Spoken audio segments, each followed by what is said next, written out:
DD in the morning, continuous jams all day, 104.7 WLOU jams. You know, when you hear the name Summers as it relates to WLOU, one name comes to mind, William E. Summers, one of the, basically the patriarch of what WLOU is now. A legacy that we have been trying to carry on for the last 70 some odd years as Aircom Media. And one of the reasons why we were able to do that is because Aircom Media is a locally owned and operated radio station. And when we had the opportunity to purchase it, it was with the sole purpose of carrying on Dr. Summers' legacy. And speaking of legacies, something very special is about to happen. And here to talk with us about that is his daughter, Sheryll Summers. How you doing, boo? I am doing great, Mark, and just happy to be here. What a celebration today, because not only am I here, but it's October the 17th, right, which is my dad's birthday. And if he was living, he would be 105 years old today. Wow. Happy heavenly birthday, Dr. Summers. Happy heavenly birthday. So in addition to celebrating Dr. Summers' birthday, you've got something that's about to jump off here. Yes, I do. And I thought, what a day to celebrate. I have been working on a project really since my dad passed. I don't know how long it's been. He's been dead for 27 years, and I bet for over 22 of those I've been working on the project. Family, today is the day that I'm going to release the project, make the announcement about the project. Right. On February the 17th of 2024, I will do the story, the untold story of William E. Summers III. The story tells about Summers, how did he get to where he was? You know, Summers became the first African American to be a manager of a radio station in the United States in 1967. Oh, wow. And then he later on bought the station in 1971, and it became Summers Broadcasting. He was the first African American in Kentucky to own and manage a radio station. But what nobody knows is, and I call it in the book, the salad years. Those are the years, where did Summers come from? How did he land there? It's such an interesting story. It's just a story that I think that needs to be told, an inspiring story. So I'm going to release that on the 17th. I'm going to be doing it. It's going to pretty much be like a one-woman's production of the whole story of the life of William E. Summers III. We're going to have some surprise guests there as well. And at that time, I'm going to also be releasing and pre-ordering the book, The Making of a Difference Maker. That's the big news. I like that. Because, there's so much that history documents about your father, but you've got the firsthand knowledge of everything that basically how the sausage or how the salad was made when it comes to Summers Broadcasting and everything he did here at WLOU. Exactly.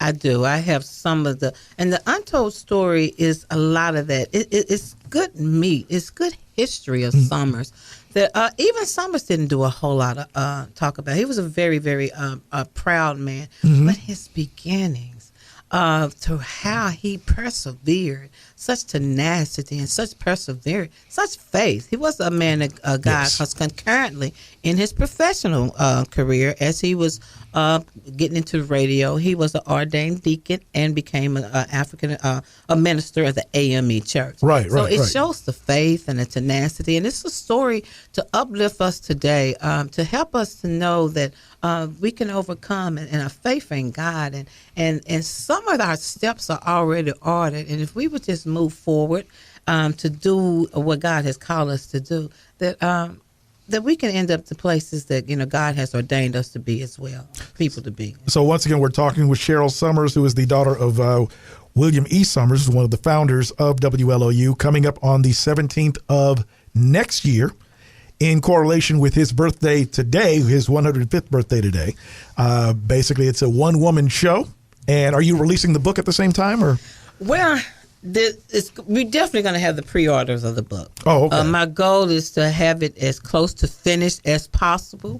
But if last but not least, we'll definitely be able to pre-lay. It would be as close to as finished at that time. I hate to block myself in. Right. Production and the book, but at that time, it would be close enough to pre-order it at that time.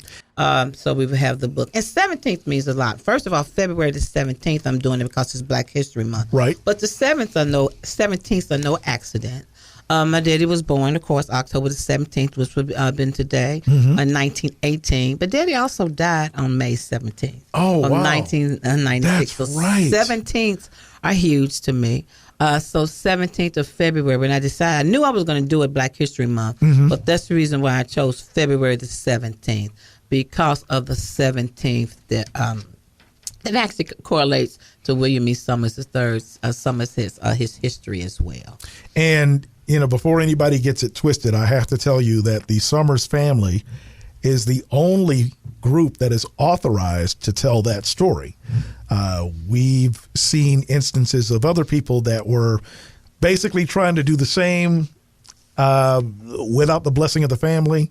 And so, if you hear of anything like that happening, know that it's not legit because they don't have the Summers stamp of approval on it. Exactly right. And I thank you for bringing that out. Summers does have a great history. I kind of say I'm honored, that people think that much of my dad. But as far as anything that's going forth, is the making of the difference maker, my story, and it's all just a biography of Summers himself. Right. But you're right. We the only one have the rights to do that. We have the legal rights to do that as well. And it's going to go forward as a story for Louisville. Summers was such a community person. He loved his town. He loved his city. And that's the reason why I feel so much that this story has to be told. And how we're going to bring all of Louisville together and the untold story of William E. Summers III. And highlighting LOU. I think it's wonderful. What a celebration when the story got back in the hand of David. Right. David Smith. I don't know if people knows the whole correlation of that, but it's a full circle. Yes, David's dad exactly. was the engineer for LOU. And then it comes full circle that it gets back into the hand close enough to family, like family.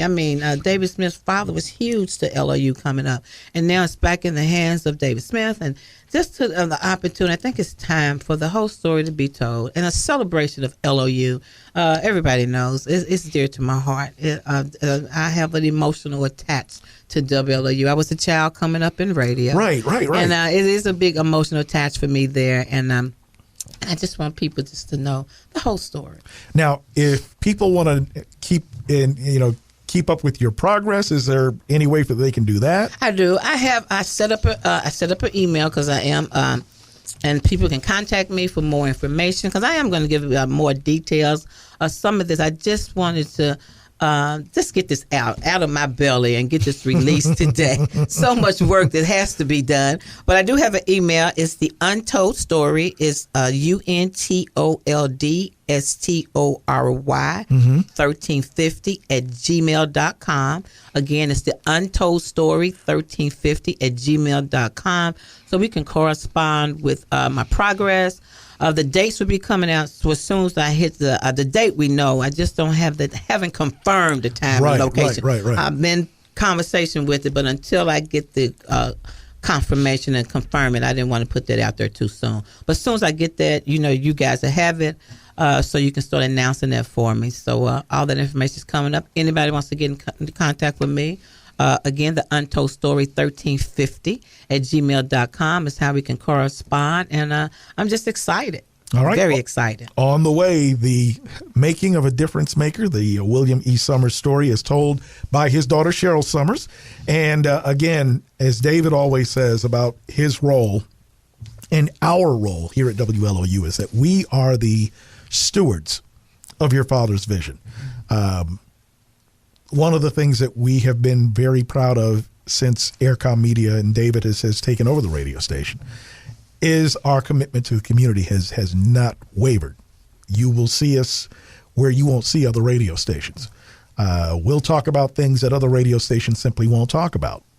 We haven't left the community like some other radio stations have. So that is a testament to something your father started years ago, and it's a legacy that we hope that we've done your father proud in trying to continue. So keep up with us because we're definitely going to be keeping up with Sheryll. Again, it's the Making of a Difference Maker, February 17th, 2024. Sheryll, thank you so much for blessing us this afternoon. Well, thank you so much for having me. It's just been a pleasure to just to be back home. You know, LOU is home for me. Amen. And so it's just glad to be back home and to spend this day of October the 17th, his heavenly birthday, with you and LOU.